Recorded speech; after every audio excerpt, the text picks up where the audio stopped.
உங்கள் இல்லங்களில் வந்து உங்கள் உள்ளங்களை உயிர்ப்பிப்பது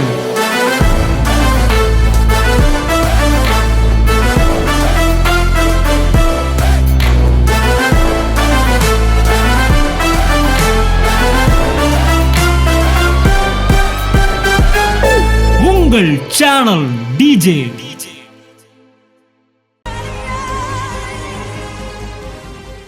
ஒன்றை நீங்கள் புரிந்து கொள்ள வேண்டும். ஆவியானுடைய பங்கு சிலுவையிலே தேவன் முடித்ததற்கு பிற்பாடு அதிகமாக இருக்கிறது. கிறிஸ்து முடித்தார் என்றால் ஆவியானவர் தான் அதை நமக்கு கொடுத்தார்.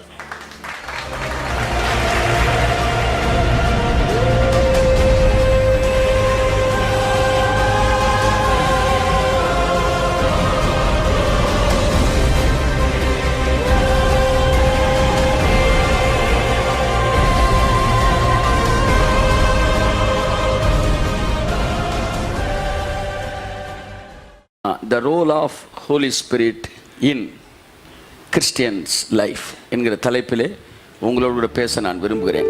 பரிசுத்த ஆவியானுடைய பங்கு கிறிஸ்தவ வாழ்க்கையிலே, ஆவியானவருடைய பங்கு கிருபையின் வாழ்க்கையிலே, ஆவியானவருடைய பங்கு உங்கள் ஆசீர்வாதத்தில், ஆவியானவருடைய பங்கு திருத்துவத்தில் அதிகம் கவனிக்கப்படாத மூன்றாவது நபராக இருக்கிற ஒரே மெய் தேவனின் மூன்றாவது பிரசன்னமாக இருக்கிற ஆவியானவரை குறித்து இந்த நாளில் பேச விரும்புகிறேன்.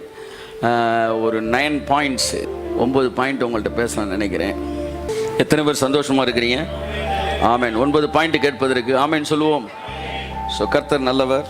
So grace, the life under grace வந்து the role of holy spirit in Christian life.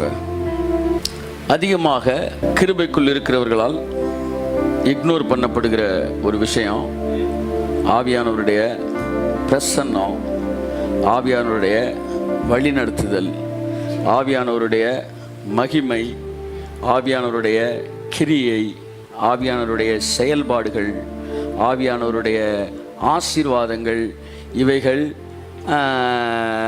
அதிகமாக கிருபையின் கீழ் இருக்கிறவர்களால் அதிகம் அது மறக்கப்படுகிறது. ஆமென் சொல்லுவோம். ஆனால் ஒன்றை நீங்கள் புரிந்து கொள்ள வேண்டும். ஆவியானுடைய பங்கு சிலுவையிலே தேவன் முடித்ததற்கு பிற்பாடு அதிகமாக இருக்கிறது.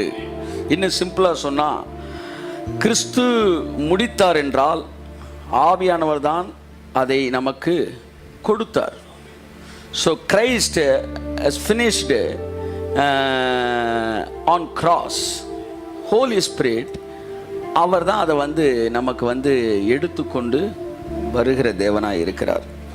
ஸோ அன்புக்குரியவர்களே, ஆவியானவருடைய பிரசன்னம், ஆவியானவருடைய தயவு, ஆவியானவருடைய நடத்துதல், இவைகளை நீங்கள் உணராத பட்சத்திலே நீங்கள் உங்கள் வாழ்க்கையில் அதிகமாக கிருபையின் ஆசீர்வாதங்களை பெற்றுக்கொள்வது என்பது இயலாததாய் இருக்கிறது. ஆமென். ஹல்லேலூயா. ஸோ ஆகவே இந்த ஆவியானவரோடு இணைக்கப்பட்ட வாழ்க்கை என்பது மிகவும் முக்கியமான ஒரு விஷயம். நிறையா தேவனுடைய பிரசன்னத்தை நாம் உணர முடியாத சபைகள் என்றால் ஆவியானவருக்கு முக்கியத்துவம் கொடுக்காத சபைகள். அதர் தென் பெண்டிகாசல் மினிஸ்ட்ரிஸ். ஆனால் ஆவியானவருடைய வேலை பார்த்தீங்கன்னா எல்லா இடங்கள்லுமே இருக்குது. அதில் எந்த மாற்றமே கிடையாது. அவர் சர்வ வியாபி, சர்வ வியாபி. எல்லா இடத்துலையும் அவர் இருக்கிறவராக இருக்கிறார். ஸோ அதனால தான் ஒருத்தர் கேட்டார், அப்போ அவர் நரகத்தில் அவர் இருக்கிறாரா? நரகத்திலும் அவர் இருந்தால்தான் அவர் சர்வ வியாபி. நரகத்தில் அவர் இல்லைன்னா சர்வ வியாபின்னு சொல்ல முடியாது. சர்வ வியாபி இல்லை அப்படின்னா அவர் கடவுள் கிடையாது. கடவுள்னா எல்லா இடத்துலையும் இருக்கணும். எல்லா இடத்துலையும் இல்லைன்னா அவர் கடவுள் கிடையாது. எல்லா இடத்துலையும் இருக்கிறாருன்னா நரகத்தில் இருக்கிறாரா அப்படின்றது தான் கேள்வி. ஸோ இப்போ தான் நரகம்ன்றது எப்படி இருக்கும் அப்படின்னு அடுத்த கொஸ்டின் வருது. நரகத்தில் அவர் இருக்கிறாரா அப்படின்னா என்கிட்ட கேட்டால் நரகத்தில் அவர் இருக்கிறார். அப்போ நரகம் அவர் இருக்கிறது தான் அவனுக்கு நரகமே. இதை நீங்கள் புரிஞ்சுக்கிட்டால் புரிஞ்சுக்காங்க. சில நேரங்களில் சிலர் இருப்பது தான். ஆமாம், the love will be the fire. அங்கே அக்கினி என்பது அவருடைய அன்பு தான். ஆமாம், நரகத்தில் அக்கினி அவியாதுன்னு இருக்குல்ல, அவியாத அக்கினி எது? உன்னத பாட்டு சொல்லுகிறது நேசம், அக்கினி. அப்ப யூதாசை கொடுமைப்படுத்தினது எது? இயேசு கிறிஸ்துவின் நேசம். கையை தட்டுங்க. காட்டி கொடுத்த பிறகு யூதாசை கதற வைத்தது எது? இயேசுவின் நேசம்.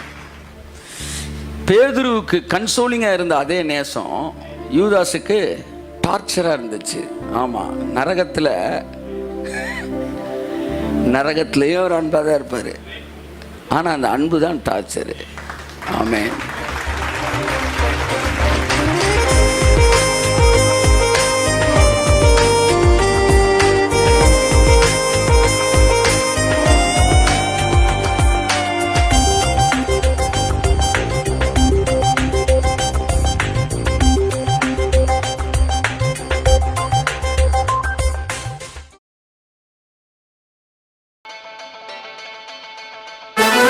உங்கள் இல்லங்களில் வந்து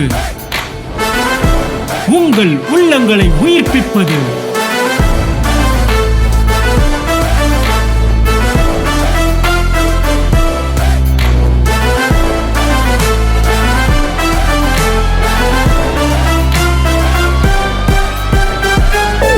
உங்கள் சேனல் டிஜே.